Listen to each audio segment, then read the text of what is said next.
आपको आंवला नवमी की पहली कथा बताऊंगी। दूसरी कथा मैं आपको अगली वीडियो में बताऊंगी। पहली कथा, काशी नगरी में एक निसंतान धर्मात्मा तथा उसकी पत्नी रहती थी। एक दिन वैश्य की पत्नी से एक पड़ोसन बोली, यदि तुम किसी पराये लड़के की बलि भैरव के नाम से चढ़ा दो तो तुम्हें पुत्र प्राप्त हो सकता है।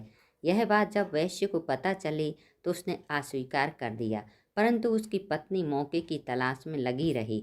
एक दिन एक कन्या को उसने कुएं में गिराकर भैरव देवता के नाम पर बलि दे दी।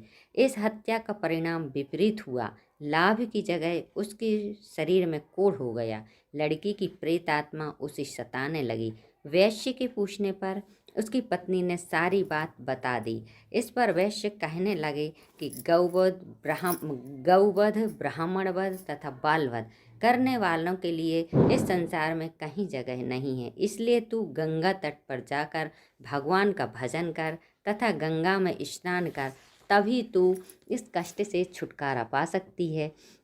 वैश्य पत्नी गंगा किनारे रहने लगी। कुछ दिन बाद वह गंगा माता वृद्धा का वेश धारण कर उसके पास आई और उससे बोली कि तू मथुरा जाकर कार्तिक नवमी का व्रत तथा आंवला वृक्ष की परिक्रमा कर तथा उसका पूजन कर। यह व्रत करने से तेरे सब कष्ट दूर हो जाएंगे। वृद्धा की बात मानकर वैश्य पत्नी पति से आज्ञा लेकर मथुरा जाकर विधि पूर्वक आंवला का व्रत करने लगी। ऐसा करने से वह भगवान की कृपा से दिव्य शरीर वाली हो गई और उसे पुत्र की प्राप्ति भी हुई।